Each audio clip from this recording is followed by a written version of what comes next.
Let's get it. How y'all doing? What's going on? Christopher Bartley here. I'm with a special guest, Bakar Bey. Listen, guys, we just had a quick Zoom meeting and it transferred over into, okay, hold on. We got to quickly get this man to tell his story before his 4:15 meeting. So we are speed tracking this thing, but not to fear because y'all already know about the 7-point formula, which allows individuals to go ahead through their backstory to the catalyst, to the big event, to the midpoint, to the crisis, to the climax, all the way to the realization. Bakar, I think that you have a handle on your story where this just might be easier for you to do. So let's go ahead. Yeah, man, let's just jump right into it, man. I'm super excited. So let's just go ahead and pull this open right now. So Bakar, let's just kind of backtrack just a little bit from when you started. And I was like, oh, okay, yeah, we got to get you on. So yeah, let's talk about your backstory. All right. So, I'm from Richmond, Virginia, grew up in a family of 7 and, pretty much did everything they told you to do. Go to school, I started work at 14 and pretty much realized early I'd get to college, but I really didn't have a plan for what to do with my life at that point. I wanted to make life better for people. I wanted to design people, if you will, or design better quality of life for them. And they didn't have a major for that. I applied for architecture, engineering, and psychology. It wasn't a program. So my journey's been working to figure out how to put those pieces together. And I'm excited to say today, we're doing that in a very, very transformative way.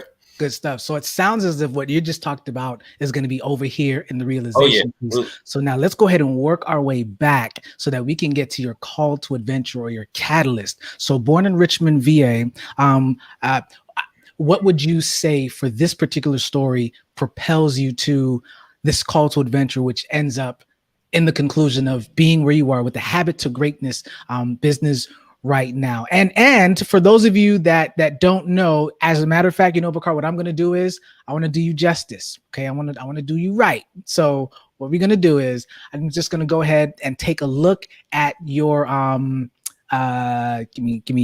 give me 1 second here. Oh, look who popped up. Bakar. So this is what I want to do, Bakar. I want to go ahead and just let individuals know as they're taking a peek into what your story is going to be. So Bakar Bey helps entrepreneurs and educators develop into accountable leaders. I actually like the fact that you qualify what kind of leaders that they're going to be. He is the founder and CEO of Habit to Greatness, which is a transformational lifestyle coaching and accountability platform established in 2021. So what Bakar brings is his experience as an entrepreneur, an educator, an engineer, financial advocate. Listen, it's like both sides of your brain are firing, bruh. Like the creative and the analytic, man. Like we cut from the same cloth. And who has served his community in various roles in each industry. And what he does is it's helping individuals and families to live better quality lives and to accomplish their dreams. And so, Bakar, as we are kind of just going through we didn't even finish the what's your story yet. That's you. So yeah, man, it sounds different. And this is usually the case. Usually what we share with others, it sounds different when the person on the other side reinterprets or reshares to them what their actual story is. Sometimes it sounds more magical. Not that it really is, but it sounds as magical as it actually is in real life. So, but you're living it, right? You're living your dream. But for other people who will retell your dream, you say, oh, wow. Let's roll the credits. This is a Disney movie. So anyway, Bakar, so let's go ahead. Let's dive back into your backstory. Talked about you being born in Richmond, VA. What other things that we need to know? So think about the who, what, where, when, why, how, that will then catapult us into the call to adventure. Think about some ordinary things. Maybe you were, well, I'll let you go and then we can take it from there. Ordinary things. I grew up with 4 siblings, all of us very close in age. Maybe that's not the most ordinary. Both my parents went to school. My mother's an educator, so I had really a fast track to a lot of advanced education and learning. So I had the privilege, even though we grew up in a community environment where many people didn't have that opportunity. So had some opportunities outside of what the community did. And pretty much through school was, went to school. It was school, did a little bit of sports, but didn't really stick with it because I didn't find the purpose in it. So for me, purpose was a huge thing. And I think I kind of figured out my purpose when I was 7 years old. That's the kicker. All right. So that's Wow. So let me 7 years old. That's where it is. Yeah. Figured out purpose at 7, but I also want to put here, is it safe to say and accurate to say, and I say this just so that we can clarify, that you excelled in school, but you still didn't feel, that you still didn't feel, I don't want to say meaning, but you still felt that there was something missing? Absolutely. Yeah. Okay. Now this is interesting. And I just want to cut in just right quick because oftentimes it's the opposite, right? People who are terrible students, but then they get that call to adventure and then they become, but for you, it's like, no, I was a good student, but you felt that there was school was something easy. missing. I wasn't necessarily a good student. Okay. So you did excel, even though you, okay. Gotcha. Despite my laziness, despite my gifts, I mean, I didn't fall below, I was like 25th in my class, my high school class of 250. Gotcha. But I was in all advanced courses and, I was really a B student because that's the amount of effort I wanted to give it. It didn't pull it all. It didn't pull it all out of me, Gotcha. Hey, listen, there are B student stories out there. Anything else before we get to the catalyst? So you did excel as a student. You did feel something was missing. You weren't really academically competitive. Listen, I was a BC student too, by the way. Listen, there's a whole story behind that. Okay, so. So two things. I'll make them quick. One, I loved sports. So I ran track, played tennis, but always wanted to play football. Football I never got to do. Second thing is I started working at age 14 pretty much because I wasn't doing sports and I was waiting tables and hated coffee and found a love for washing dishes. At least for pay. Gotcha. Cool. Okay. So anything else that we need to know before we say that this catapults you into somebody or some event, a situation that's going to jolt you and say, oh, hold on, wait a minute. There's more to life, or there's something more that I need to explore here. That sets the stage. Okay. Cool. All right. Boom. Oh man, what just happened? Where did it go? Okay. So now let's go to the catalyst. So went to Virginia Tech for college, following my sister closest to me, and she went to school engineering. And like I said, I went to school engineering because good at math, science, was really the only thing I was interested in outside of psychology and understanding people. And it was culture shock, growing up from Richmond and going to Southwest Virginia where there's not a whole lot of skin folk. Yeah. It was a complete culture shock, and that environment didn't nurture me the way that my hometown did. So I actually spent 6.5 years in undergrad between two different majors, but I did finish with an aerospace engineering degree. Okay. You laugh because it sounds random, right, to what you're doing now, right? A little bit. But what the big kicker was doing that was that I had a senior design project that, I was a year and a half behind the rest of my cohort, but was still able to get into senior design with them. And the senior design project was a national NASA project, aircraft design, and my team won first place in that. So that was a confidence booster. Like, okay, I've struggled through this environment, but I really still do have some gifts. You know what I mean? Right. So your team won first place in a NASA, what was it called? A senior design? Aerospace design competition. Okay. But was it NASA? Yeah, NASA sponsored. NASA sponsored aircraft design. NASA sponsored aerospace design competition. And this was for senior, right? Senior year. Yeah. Okay, cool. All right. What was that thing, that call that said, okay, all right, there's more? Is that it? Oh man, that was just that gave me enough belief to finish because I had another year and a half after that. Gotcha. Okay, cool. So it always had in me to finish. Right. I was never going to quit, but it was just like I was at a low point. I was at a real low point. So that was a huge win. Okay. Yeah. Okay. So at a real low point, and winning gave you the push to finish Finished undergrad. Yeah. Okay, gotcha. Okay, so how does this tie into the big event? Now, remember, we're looking at where you are for at least this story, where you are now with habits to greatness. And so, was there anything specifically in here, in this catalyst, in this call to adventure that made you say you're not really tapping fully into your gifts? There's something that you can do more of before we get to the big event.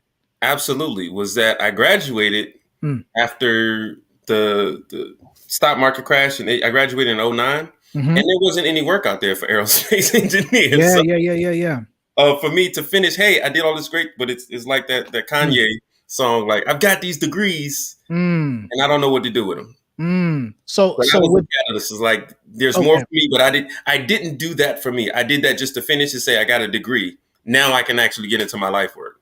gotcha. You know what? Maybe that's the big event. Would you say? So you said, okay, you know what? Me winning that competition was the thing that gave me the confidence to finish.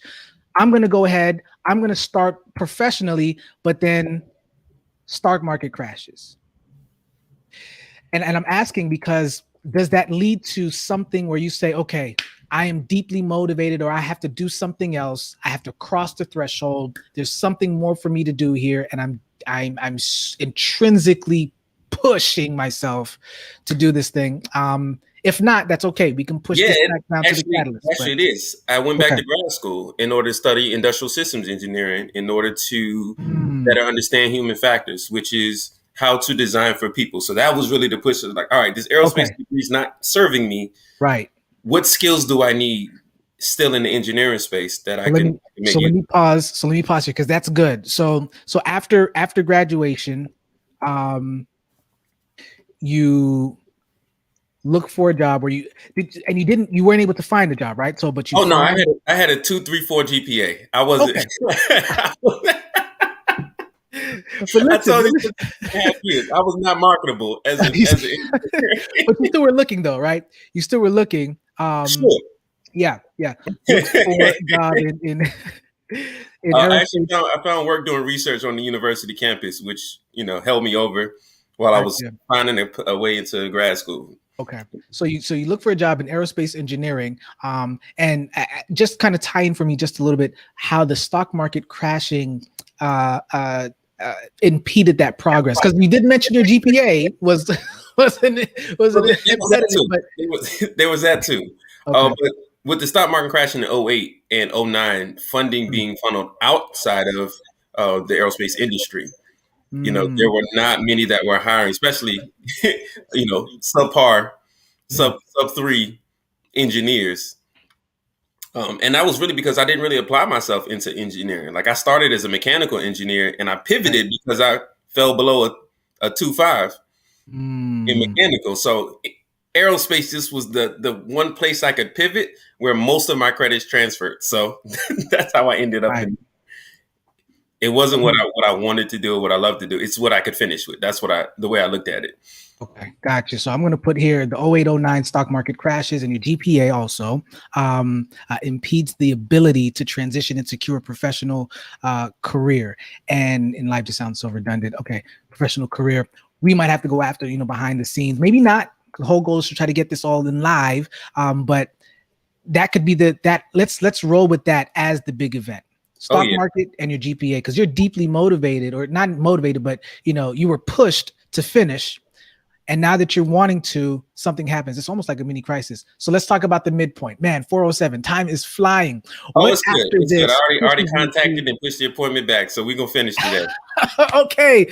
All right. So we got some time here. Okay. So let's kind of massage this just a little bit more then. All right. So catalyst is you won a competition. Winning that competition, and I'm going to put here, you're at a real low point, gave you the push to finish undergrad. I want to just put here that your catalyst, or the call was, what would you say? If no, you have what it takes. I'll clean it up later, Yeah, but you no, have that's what it perfect. takes That's perfect. It to. definitely let me know I got what it takes in Okay. whatever industry. Like this is not what I went to school for. Yeah. And I was a lead on that project too. Like I did a Okay. lot of the writing, the editing, and Mm, designing of that. okay. Good. So So you I have was what it like, oh takes yeah. to succeed. Good. And so after that, you're like, okay, cool. I do have what it takes. Let me go ahead. GPA is a little rusty. It's a little, it's unmarketable. Like you said, I like that. But then the stock market hits. Well, it doesn't hit. It crashes, and it impedes your ability to transition to a professional career. Anything else before, and I put this red hour here because usually there's something that says, okay, I got to make a huge change. Like this is me now me being proactive.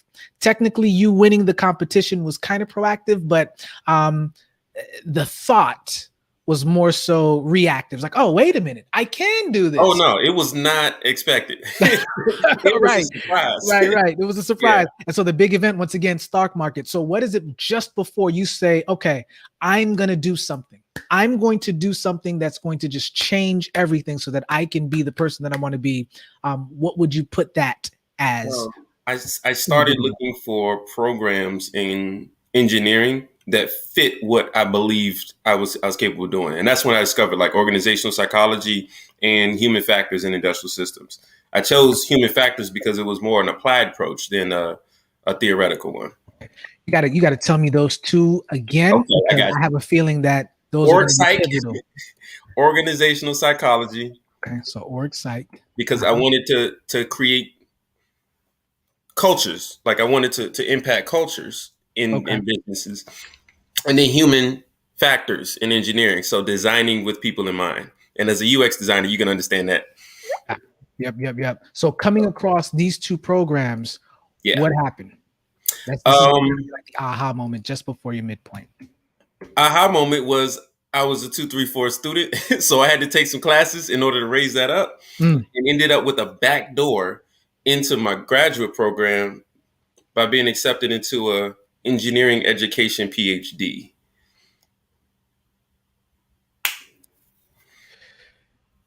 You got doctorate Bakar? I don't. I didn't finish. Okay, well, okay. But I was like That's the all midpoint. these Easter eggs. That's Okay. the midpoint. Okay, so the accepted into, are you saying that's the midpoint for you? Because remember Yeah, the yeah. midpoint is going to The be the midpoint was being accepted into an engineering ed. No, yeah, no, it's yeah, not the yes, midpoint yet. yes, yes. That is the midpoint. You Acceptable. sure? I'm positive because I Okay. see crisis afterwards, and that's Okay, so here it is. I'm gonna put this in, but yes, sir. the reason why I'm questioning this is because you get accepted. Give me that. I want to be specific with these. So you get accepted into, what was the program called? Engineering education.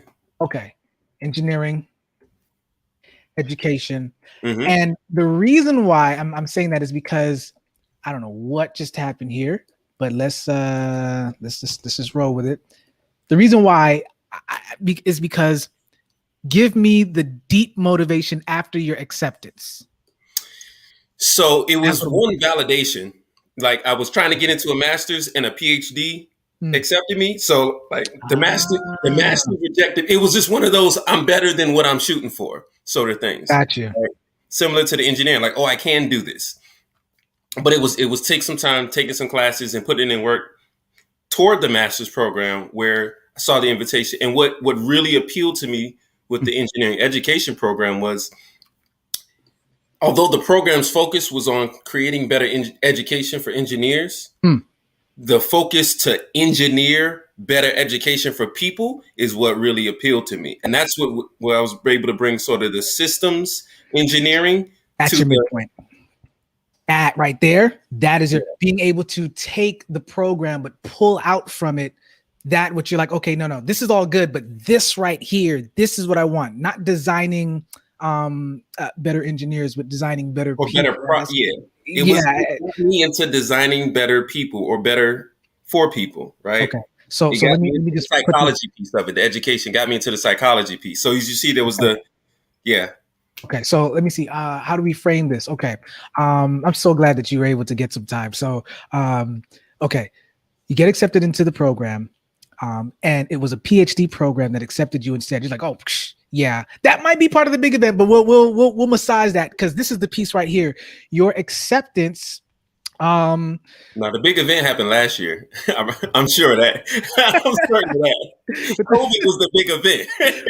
listen, that's another story. We gotta Oh break man. this. That's another story. So your acceptance led to studying and so give me the two again. It led to what you're studying versus what you were interested within that actual Okay. So concentration. I was studying systems thinking and systems engineering, Yeah. which was a leg to like training and quality in engineering. Got you. Actually, it was called macro ergonomics. So basically, designing with the big picture in mind. It was really cool, real cool. Macro ergonomics and human factors was what it was about. Ergonomics. Can't even spell ergonomics. Lord help me. Okay. I know. And then but And then in engineering education, it was I was writing I was planning to write my dissertation on systems thinking as a foundational component to the education of engineers. okay. So that they needed to have this component to be able to think systemically or systematically to be able to be better engineers. So that's what I was shooting for.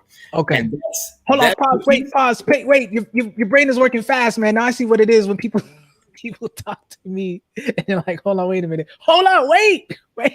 Okay. You got to record. So it is okay. Systems engineering. And this was to help engineers to think more systematically. Yeah. Did I catch that? Yes. Okay. And I recognize that was one of my gifts, to be able to think systematically. Yes. Okay, good. Now, I'm going to put here but because this is where your midpoint begins and we might have to do some shifting. But even though that's where you started, what happened? So my program was funded by me teaching. So I had a teaching assistantship. And over 2 years, oh man, which one?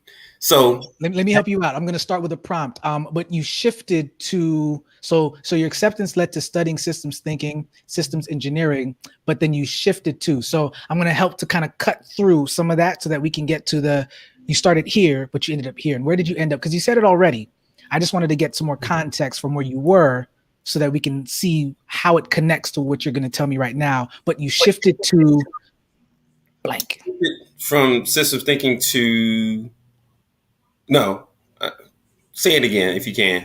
That's okay. So yeah, you shifted from systems thinking to what area? I recognize I had okay. So I recognized as I was teaching, I really had a love and a passion for teaching and educating. Right when I went into the classroom, it was dynamic, and the feedback that I got from students was, "I've never had a teacher like you before." So I was able to bring like the love, the care, to be able to help and serve kids every day in a workshop. But I was also like, that was probably the beginning of my life coaching, especially because when I was in the classroom, like it was more than just dealing with what they were doing engineering wise. It was really being able to unlock where they are, what their mindset was, and shift their perspective to be able to empower them to really connect with the information. Oh, you said so much there. Helping engineers unlock their, oh man, where's my active listening right now?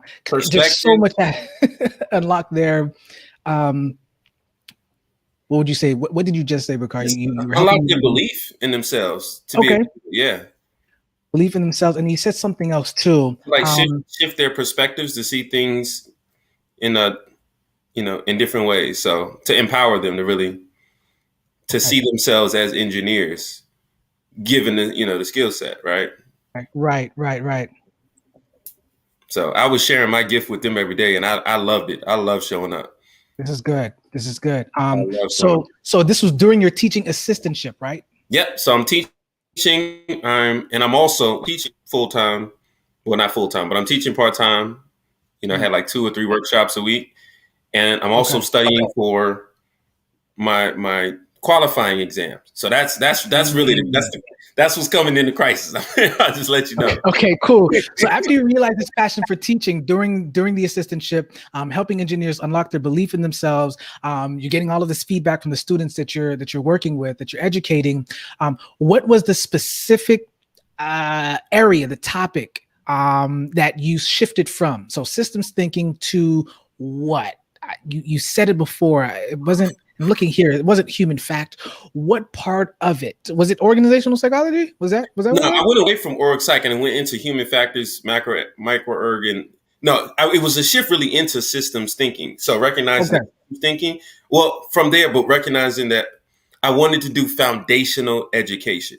That I Okay. wanted to just focus solely on, because I was working with first year Yes, that's students. what we're talking about. So yeah, I wanted to do foundational education with them because you can do a whole lot of advanced specialized stuff, but if you don't have a strong, solid foundation, you build on shaky ground. So So for you me, wanted to focus solely on foundational solely education. foundational education. Okay. And so did I get that right? Yeah. Solely on foundational education within, is it within systems thinking, or is this just totally different? Like you're just like, nah. Well, systems thinking was a foundational component that I wanted to weave into. Okay. So let's clarify this. So, and started to focus solely on foundational education, Mm-hmm. what did it do? This is going to help people on the other end to understand how this connects. Which included for me systems thinking, systems and critical thinking. Yeah. Systems and critical thinking. And what did that do for the students? Now you already realized that, oh wow, I'm helping them to shift their perspective and empowering them to see themselves as engineers. But from a technical aspect, what did focusing on foundational education, which included system and critical thinking, do for these students? In my experience, one, it helped them shift their identity. So that's what I talk about, them seeing themselves as an engineer, but shift their identity. Mm-hmm. And secondly, to begin to think about the bigger picture of what they design or what they would do as engineers, recognizing what are all of the interconnected pieces that are impacted by what you come up with. Okay. Now, the reason why I put all of that in caps is because that is it. That right there is your midpoint. Now, what I'm going to have to do afterwards is your technical brother. This is good. And so one of the beauties of the 7-point formula, this is good, right? Is because what you're going to be able to do is strip away all of the extra only when it's necessary. You'll know all of the context, right? But you won't need to explain all of it up front. You'll be able to tell them, hey, listen, I went ahead. I was looking for a job. Stock market crashed. But then, I was looking for engineering programs. I came across org psych, human factors. Lo and behold, I tried to get into a master's program, but a PhD program accepted me instead. And, so you'll be able to get to those nuts and bolts. And then we're like, oh, well, tell me more about this. Oh, well, since you asked.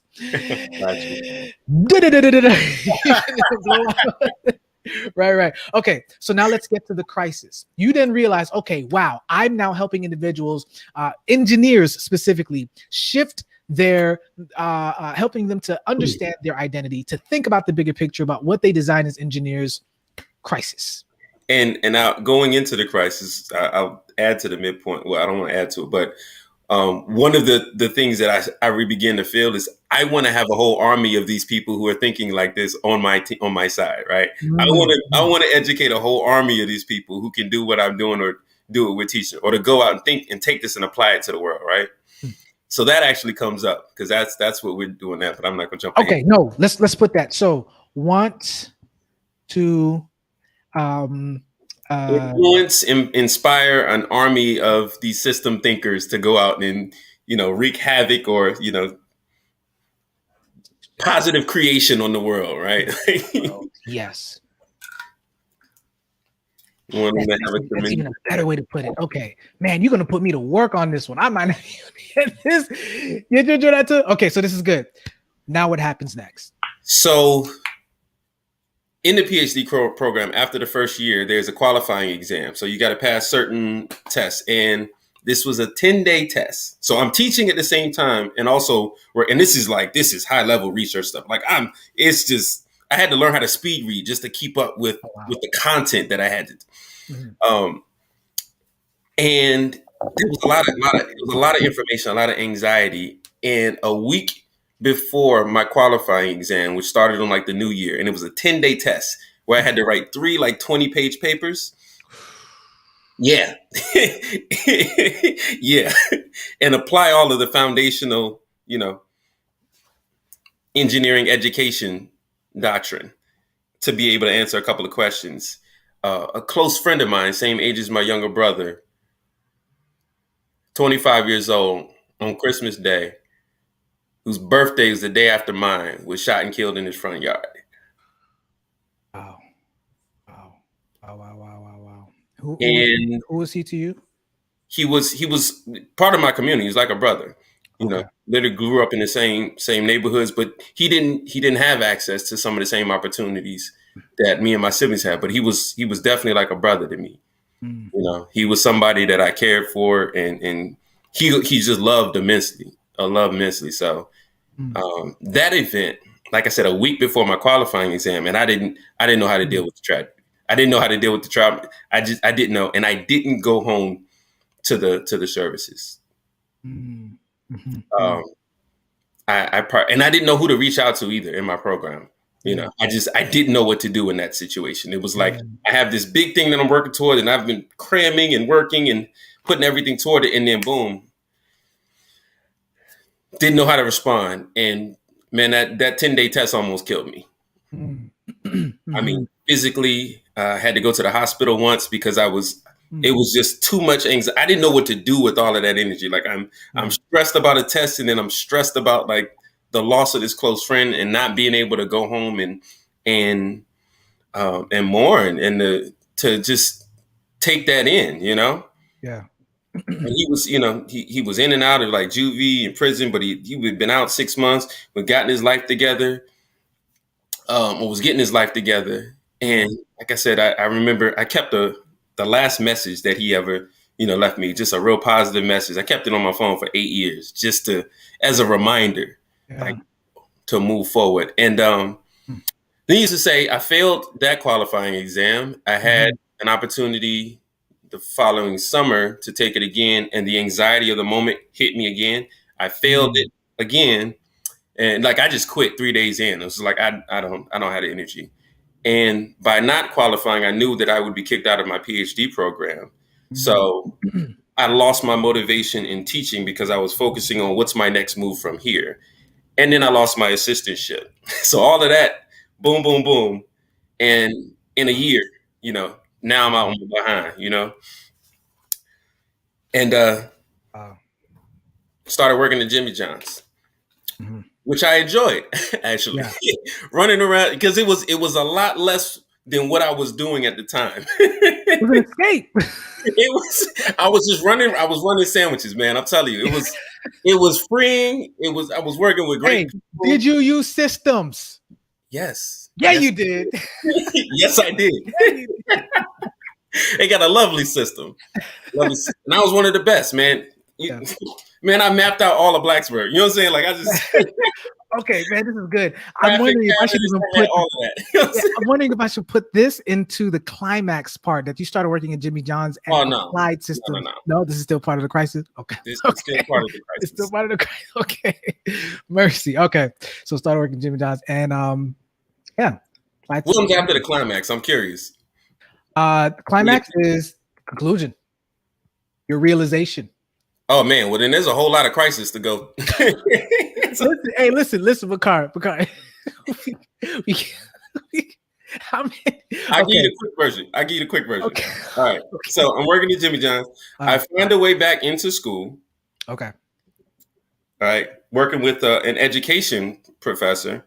I get to work with her on a research grant. I get to finish my master's. I find work in engineering. I move down to Atlanta. I'm engaged. Life is good. And I start my own business in finance. So that's when I started in finance. This is still all part of the crisis.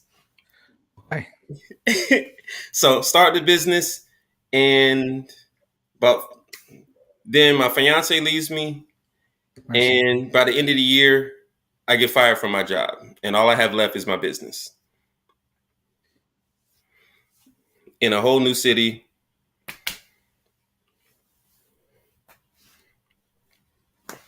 So fiance leaves, you're fired from your job, and And you that was a 6-year relationship, by the way. So that was that she's oh been a part of yeah, the whole thing.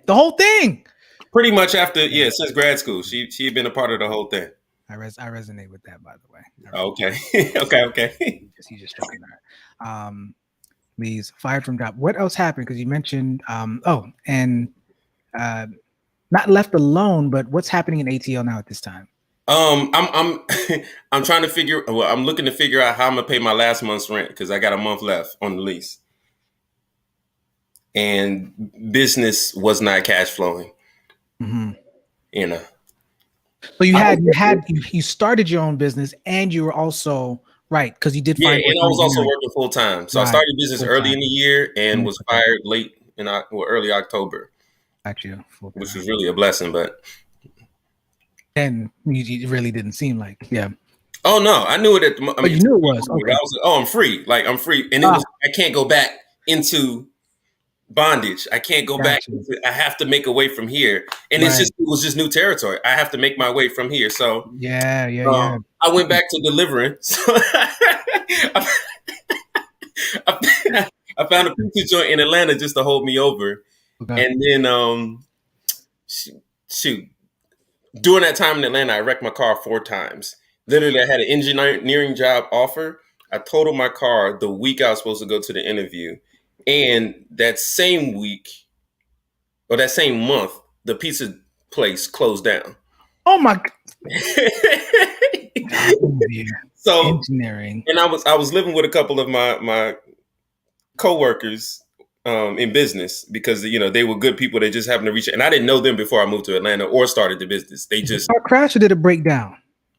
no, I had a collision. I rear-ended somebody, Okay, so car crash. and that was the third one. The Pizza second, joint the third. closes.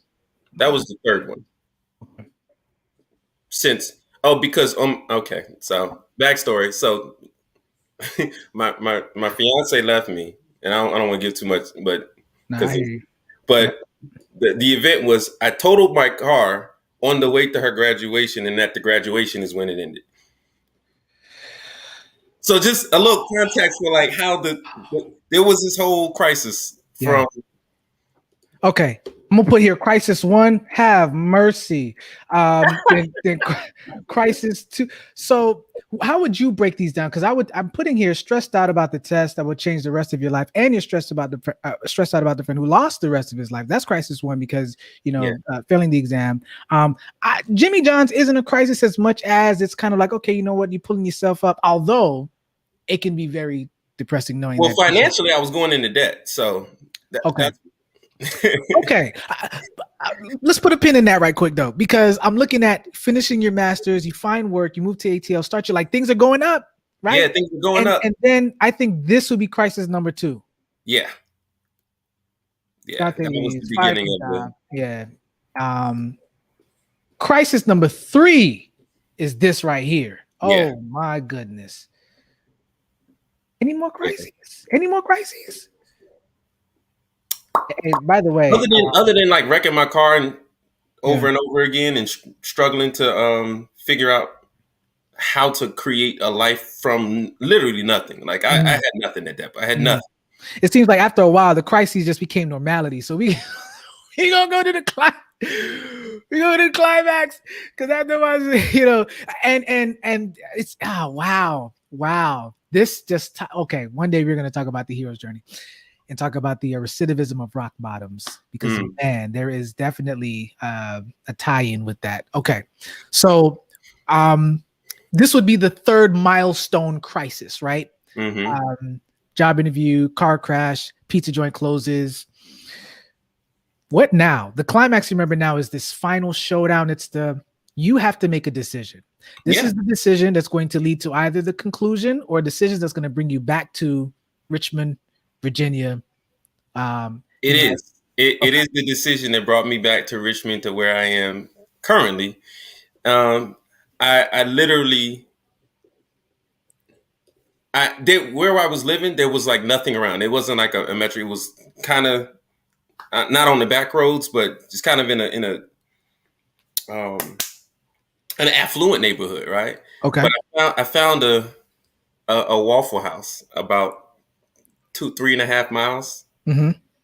maybe away from where I lived, and Okay. transportation wise, I had a bicycle at that point in my two legs. So for the next 5 months or so, Mm.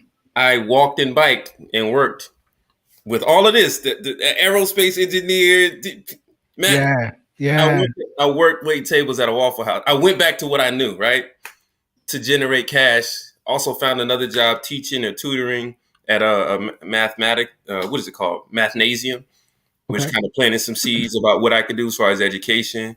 That kind of helped me jump into tutoring online, all the same while trying to present myself as a financial professional and help people with their finances when my life is in shambles, right? Mm-hmm. Mm-hmm. Mm-hmm. But was able to save up enough to get my car repaired and get me back to Richmond, October 18. Okay. Yeah, and then traded in the car that I had there in order to get a new one. A month after that, that car got totaled. I wasn't driving, so was without and without a vehicle.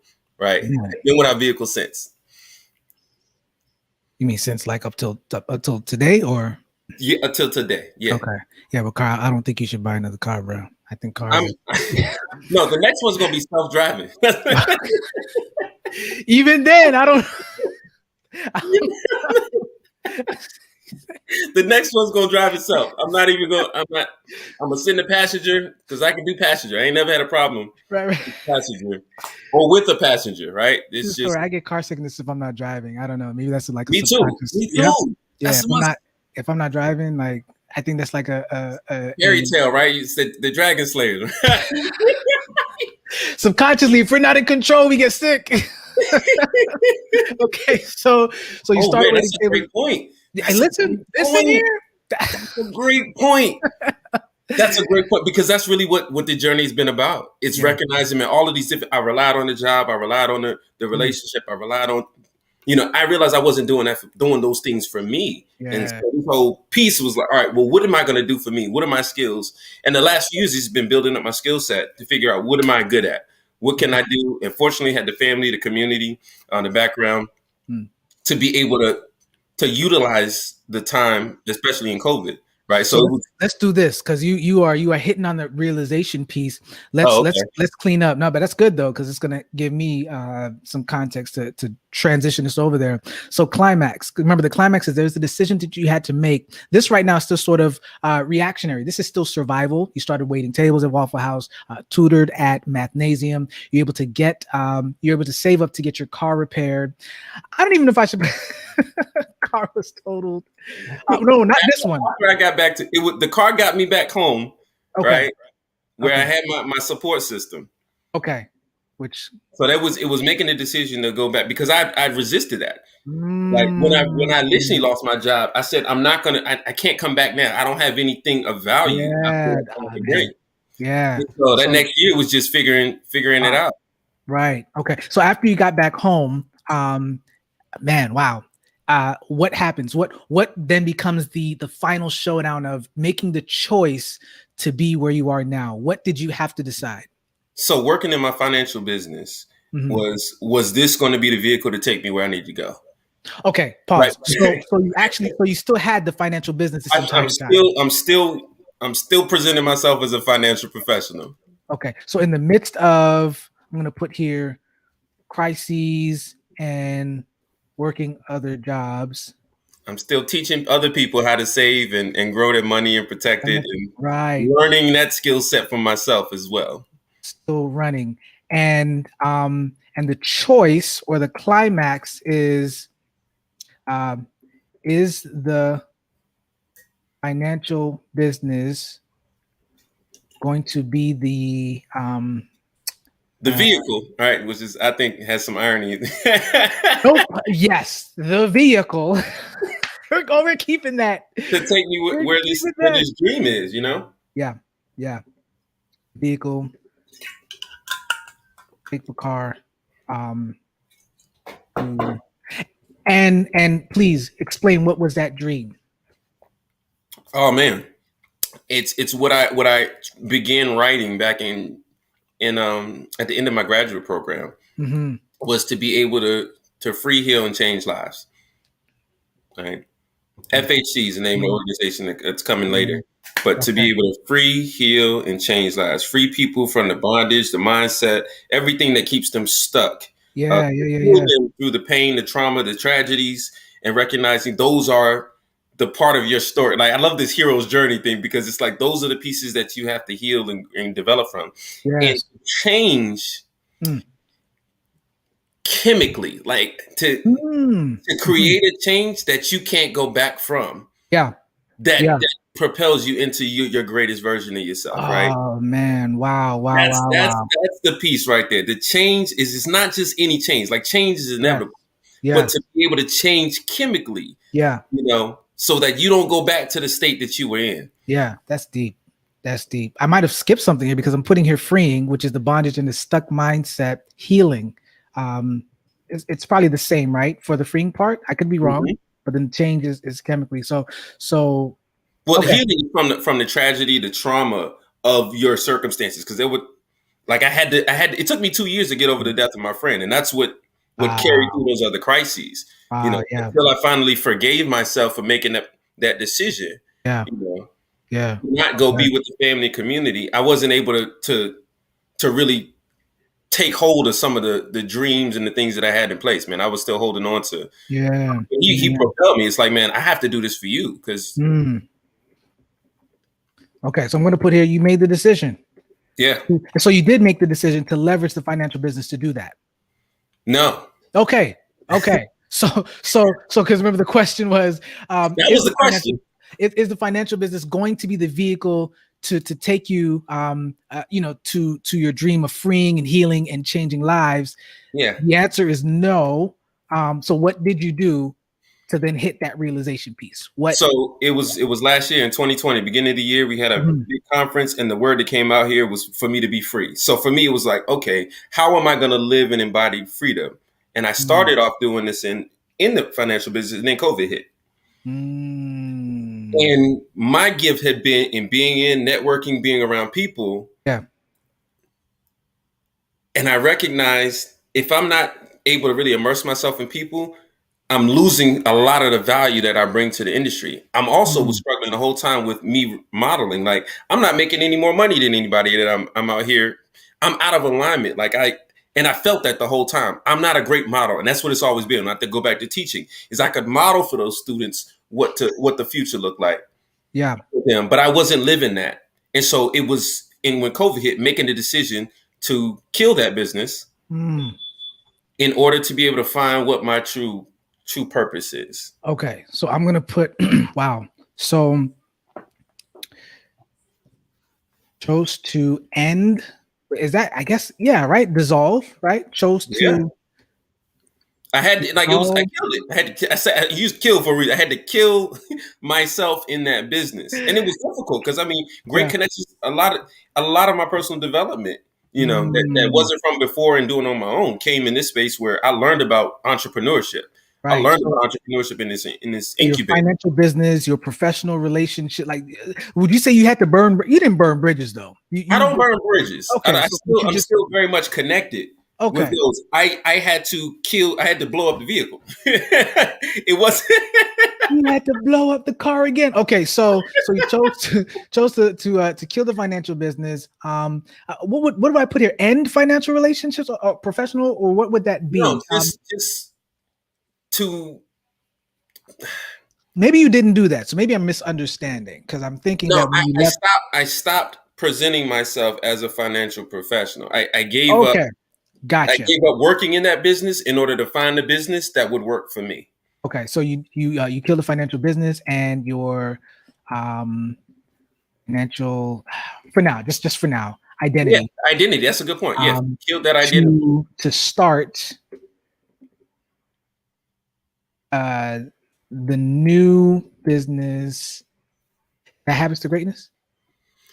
It became that. So Okay.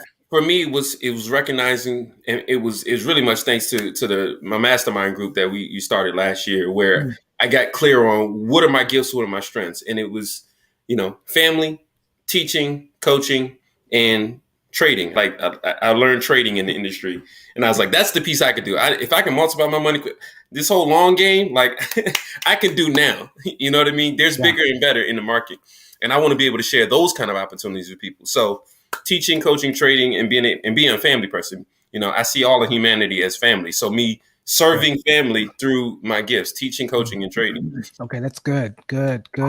Oh, serving people through his gifts. Okay, realization. You kind of hit on it. Yeah, that's working. That's working to date. So so here's the setup of how things are going now. So it was starting with doing online tutoring and in person tutoring. Right. It's saying, all right, can I generate any kind of income on my own? Because I wasn't doing it at Waffle House. I walked away from Waffle House. Even when I transferred here back in Richmond, I walked away from Waffle House. It's like, I can't, this environment is not giving me life. So that was part of the other stuff. So once I walked away from that, I'm saying, well, what am I going to do? And that's why I went into online tutoring. So hold on. So online and in-person tutoring as well. Okay. It wasn't, the online piece didn't really kick up until really COVID hit and realizing everybody, for me, I saw an opportunity in that to go back and re-engineer education. And you're seeing that, right? So for me, it's like, oh man, now we can really pioneer and get to the root of it. Now everybody's at home. So you've got these blended environments with kids and parents. And it's like, man, there's opportunity to do education with them both. And that to me is where, so I'm tutoring students who need help, and parents are, and you can find that on my YZent profile. I've got not all 5 stars, but pretty good ratings, right? Yeah, you up there. Yeah. Pretty good ratings. Yeah. If I could say that. Let's put it this way, because we have the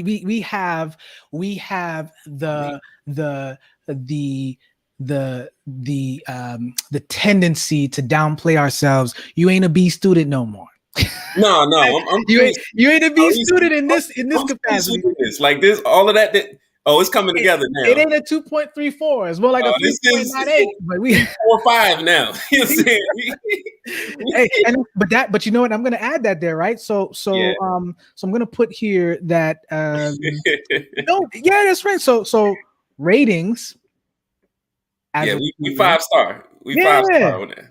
It's 5-star, and I'm going to put here contrast to 2.34 after graduating. I like that context. That's sweet. That's you kind of sweet. I saw it. I was like, this guy's sweet. Let me sit down with him. He's sweet. Cool. But hey, listen, you are too, man, because when he talked about that vehicle piece, I'm like, oh, you cut from that cloth. Hey, there's a gift when it comes to seeing the tragedies or seeing the events that are happening and then interweaving those things. And just using, so you come from that cloth. What I haven't shared is all throughout I've been on my my own poetic journey. So I also did creative writing. Back when, this kind of goes back to the story. This is another story because there's a whole creative writing journey that's going along with it. Oh man, we're gonna have to save that for another time. That's a whole nother story. That's been, oh man. So give me one last piece here. Your ratings as a tutor was 5-star. How do we transition that now to when the business then becomes habits of greatness? Through networking, through my mastermind group, I was connected with opportunity to teach intensive needs students, which is what I'm doing now. And that was, again, getting into education. Now I'm really compounding that skill set. I'm in a space in education where I can work virtually. So that gives me a lot more freedom of time, which went along with, the value of being able to live freely and model free living. It was very entrepreneurial. So that fit the mold of what I wanted to do moving forward. And then figuring out what am I going to do in coaching? What is it that, again, foundationally people need the most? And that's really where Habit to Greatness came. I joined some Eric Thomas's conferences, Rebuild at the end of last year. And then the Art of Completion. What is this one called? The 120 conference, Art of Completion. And literally at the beginning of the month, I recognized, man, it was part of his message, part of what I got an exposure to, that I needed accountability to show up daily for myself. So I started an accountability group, and that's what grew into Habit of Greatness, which we literally put together in a month, and it started enrollment, Yeah, today. Wow.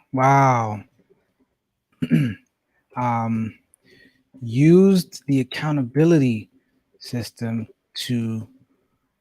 Would you say that's like the bedrock or the foundation of habit to greatness? It is. Okay. To the bedrock of, just to shorten it, habit to greatness, and it it launched today. Yeah. Yeah, we built it. We tested it, and it's up and running. We've got at least 5 Woo. people enrolled and expecting. Woo. Okay. So excited, and they're rocking with me. Oh Wow. man, H2G is already a tribe. Listen, it's all okay. Whew. All right. So we've got all of these pieces. What I'm gonna do is I'm gonna read through all of this, and then we're gonna hit the life application. And the reason why I want to do it this way for this one is because there's a lot that we have to cover. And so by going through this, I think it'll help you to kind of pull out the life application pieces, unless you already have them.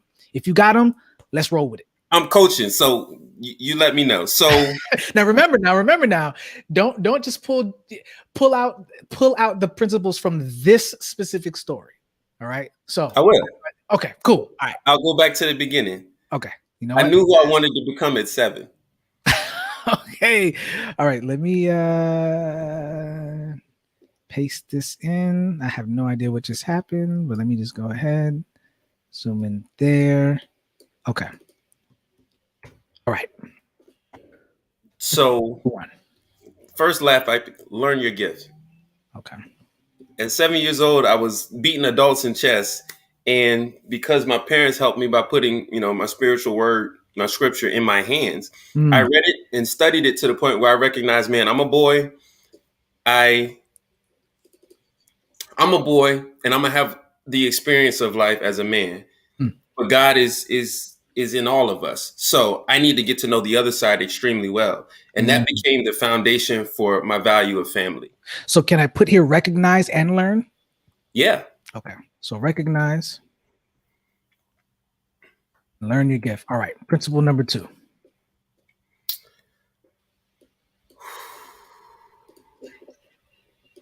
Embrace the journey. Okay. What do you mean by that? Embrace the journey. So I recognized my gift, and I didn't tell about the mini crisis that came from that.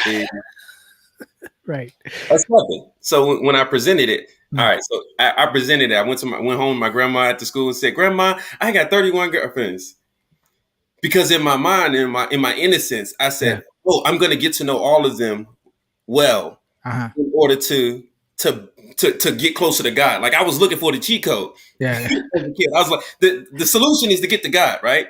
That might actually be the first lesson, right? Is go to God. Like that's what that's the next part. Embrace the journey. The next application is go to God, because and I say embrace the journey because immediately after I got clear, I encountered opposition. Okay.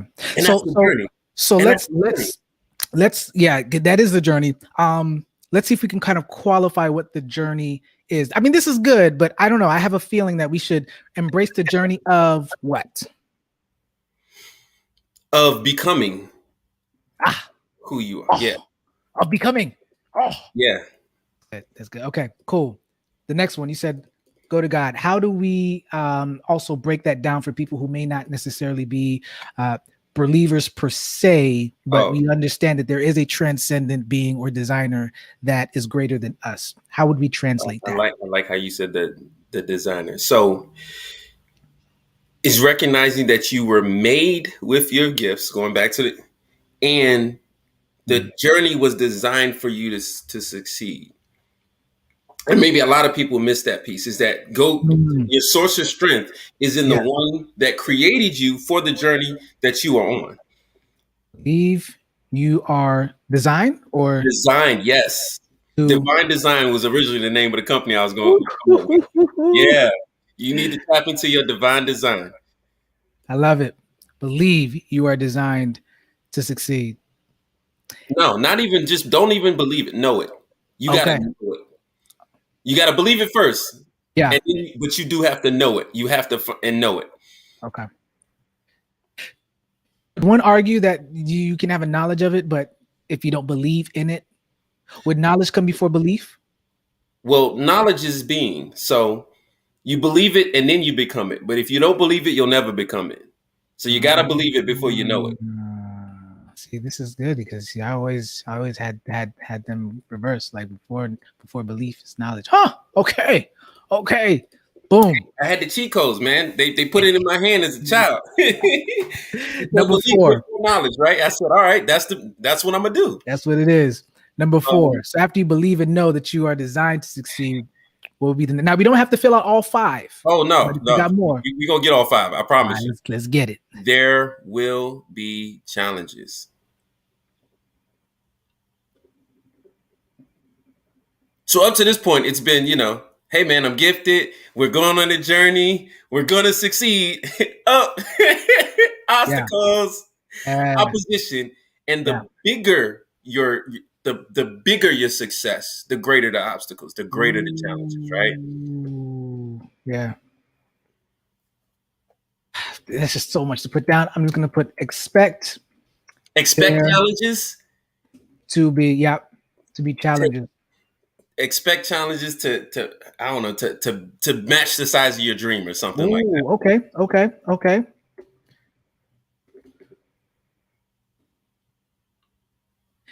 There's a way to say that. Don't worry. In the story map, you got it. We'll get that. We'll get that in there. And we'll be the last one that you would want people to understand. It's like it's the concept of your work in progress. It's not over, right? So expect challenges, and through it all, and I mean in success as well as in your failures, it's not over. Would you say so how would we, what would be the action word for that? Would it be another belief? Believe your story is not over? Or what would you put there? I guess so the your story's not over is like a subtitle. So it would be I'm getting a couple of different messages, like along the lines of like, be who you are, become who you are, live your life, live your dream. Okay. Expect challenges to match your dream, but like live your dream still. Lean into your dream. Lean into, lean into your dream.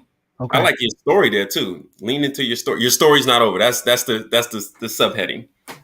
That's a like Bakar.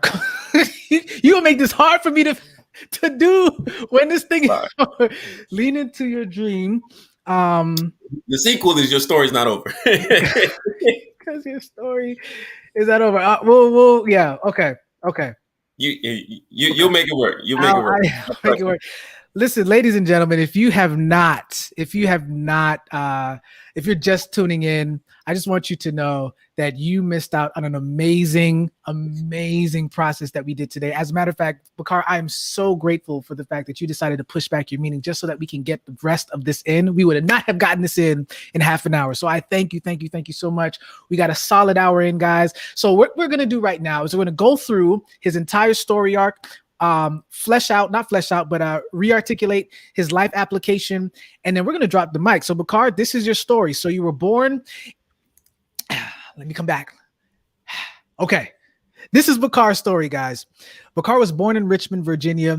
He had 4 siblings. He had both parents. His mother was an educator, and he figured out his purpose at about 7 years old. Now, that doesn't come into play until a little bit later, but he did excel. Sorry, I don't mean to cut you off. My father's an electrician, so there's the engineering and education pieces. I'm sorry, gotcha. But that's significant. I just thought, oh man, yeah. No, that's good. And this is why we go through it, because I want to make sure that we got all of the pieces that are necessary. So, mom, educator, father, which makes so much sense. Tradesman, but really electrician. He's a wizard with the lights. Tradesman. Okay, cool, good stuff.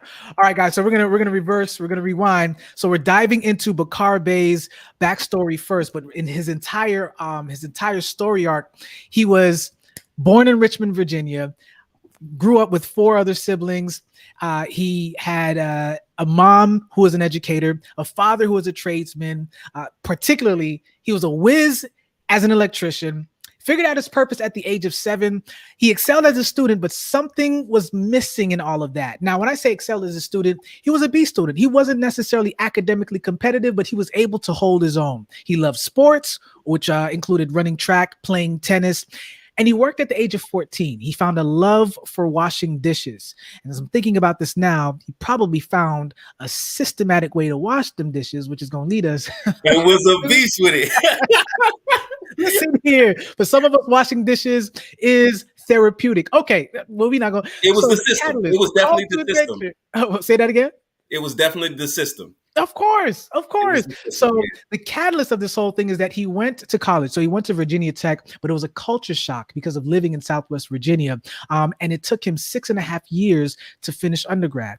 And he had 2 different majors at the time, but he finished with an aerospace engineering degree.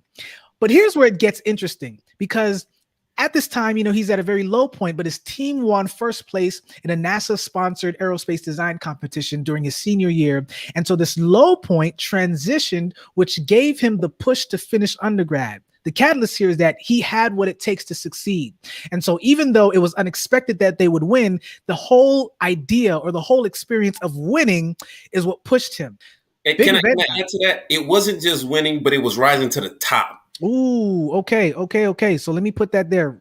Winning gave the push to finish undergrad. Also rising. When you say rising to the top of what? I mean, being number 1. Being number 1. Okay, in the competition, right? Okay. No, just in life. Like, oh, okay. So what I'm doing is I was contextualizing this thing in the actual event. Yeah, in that, yes. But it okay, rising to the top, period. Okay. Yeah. I see. Have what it takes. It's to have what it takes to not only succeed, but to rise all the way to the top. Okay. Yeah. But and also rise up. Yeah. Be number 1. Okay. Now listen, we're gonna have to go through this again, Bakar. I want people to get a nice flow. So we're gonna start over again, but this is good. This is as you know what I'm gonna do, Bakar? I'm gonna go through the steps so we can go through the. No, I think everything else should be fine. I think everything else should be fine. I won't interject again. Cool. But this is good because I want it to be accurate. I just don't want it to sound good. This is your story, so I want to do justice. By you for articulating your story. So, guys, listen. Bakar was born in Richmond, Virginia. 4 siblings. He had 2 parents: a mom who was an educator, a father who was an amazing tradesman, particularly as an electrician. He figured out his purpose at 7. He excelled as a student, but he still felt that something was missing. He was a B student, not academically competitive, but he still held his own. He loved sports. He worked at the age of 14, and he found a love for washing dishes. Now, that's all good, but then when he went to college, which was at Virginia Tech, there was a culture shock.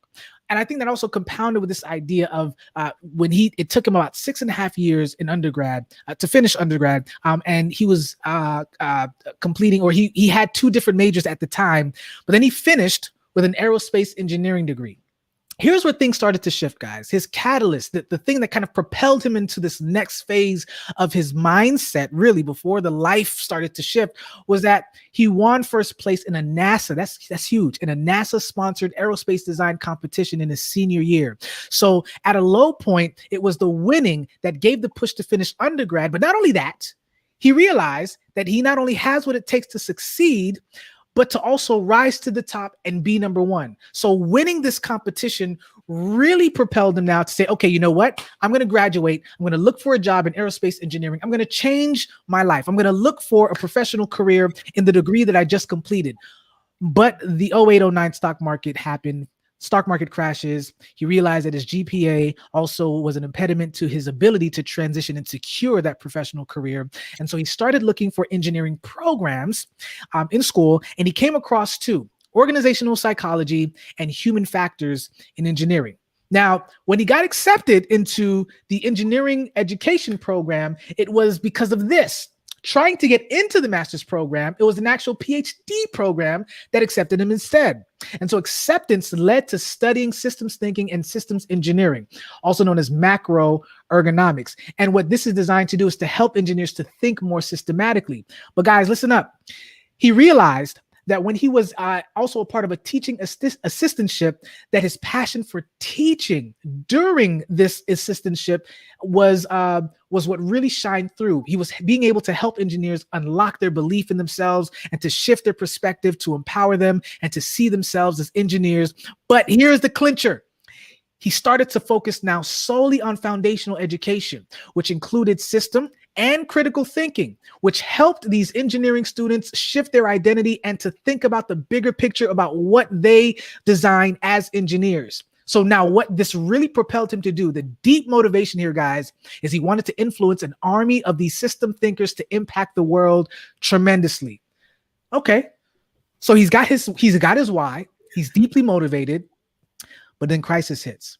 The qualifying exam, which is a 10-day test, is about to come. It's approaching, and he has a lot of anxiety around it. It's an exam that has like 3 20-page papers. That's 60 pages in total. It's also applying for the educational. And it's by applying the educational engineering principles in these papers that is going to qualify him. But at the time of his preparation, a close friend of his, 25 years old, was shot and killed before qualifying the exam. During this time, he felt alone. He didn't know what to do. And so crisis number one is he's stressed out about the test that will change the rest of his life, but he also is impacted by the friend who lost the rest of his life. So he failed the qualifying exam, and he took it again next year, and he failed again. So at this time, he's losing motivation, or he's lost motivation in teaching, and he lost his assistantship within a year. The reason why this is key, guys, is because remember, his deep impact came from teaching. And now his deep motivation came from teaching, and now he's lost the motivation to do that very thing. So he started working at Jimmy John's, and he even applied the systems thinking to change and to find a way back into school, which he does. And so he finished his master's. He finds work in engineering full time. He moves to Atlanta. He starts his own business in finance, but then his fiance leaves after being in a relationship of 6 years. I don't want to say fiance of 6 years, but his fiance, the relationship that he's had of 6 years, ends. He gets fired from his job. He's now figuring out how to pay last month's rent. Crisis number 3 doesn't end there, guys. He started delivering pizzas. He gets a job interview for engineering, but then his car gets totaled, which prevents him from going to that interview, and the pizza joint closes. This ain't a dope experience, y'all. I don't know what it is. Climax. So now, listen, Bakar is when I say hustler, like he knows how and what he needs to do in order to at least sustain himself, right? So that's what we mean by hustling. He's grinding. He started waiting tables at Waffle House. It's not beneath him. He started tutoring at Mathnasium. He's still pulling in the pieces of what he's learned in grad school to apply this professionally. So he's able to save up, get the car repaired, which got him back home to his support system in Richmond, Virginia, the very place that he didn't want to go. He didn't want to go back empty-handed. But in the midst of this crisis and working other jobs, there's a financial business that was still running. So the business that he created during his crisis. Sometimes crisis doesn't mean everything falls apart, guys. Oftentimes there's something that still is holding on, something that's still, there's still a common thread that's keeping things together, even if we don't know yet. It's just still quietly running. In this case, it was the financial business that was still running in the background. And so climax here is the question. Here's the question, guys. Is the financial business going to be the vehicle, no pun intended, but yes, pun intended, to take Bakar to his dream of doing 3 things: freeing individuals, the bondage and the stuck mindset that they have, healing these individuals from tragedy and trauma from circumstances, and changing them chemically, changing their lives to a point where it's going to be difficult for them to want to revert back to their old self? Well, no. The answer is no. This is not the job. This is not the business that would do it. As a matter of fact, he not only dissolved, but he kills the financial business, and he murders his financial identity to start a new business that focuses on family, teaching, coaching, and trading. How did he do this? Because he became part of a mastermind group. He became a part of a support system that allowed him to discover his strengths. And as he revealed that these are the strengths that he has, or as they revealed in the group that these are the strengths that he has, he realized, I am going to start serving people through the very gifts that have already existed, even in the crises that I went through. Realization moment, guys. He says, okay, you know what? It's time to leave Waffle House. He starts his new business, which started with one-on-one tutoring online and offline, but he saw an opportunity to re-engineer education when COVID-19 was impacted. Guys, y'all got to know know that that was a crisis, but the way that he does it around this time, and I got to look at the camera for this one, is he says, I'm not leaving to go to another job this time around. I'm going to find a way to leverage the gifts that I already have to make it work around this time. No more Jimmy John's, no more Waffle House. We sticking in it. We sticking in it this time. How do I now take this crisis and turn it into an opportunity? Whew. So he does. His ratings as a tutor at this point was 5-star. Contrast that to his 2.34 GPA after graduating in undergrad. He's 4.0 status now. Now, through networking and through his mastermind group, he was introduced to teaching intensive needs students, which fit the entrepreneurial mold that just really resonated with him. And so Habits of Greatness was developed. It was developed out of the 120 conference, Art of Completion, which gave him the accountability to finish the idea of his business.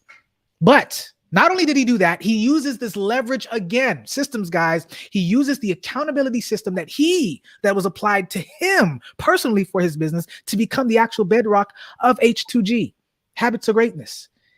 And not only that, it successfully launched today.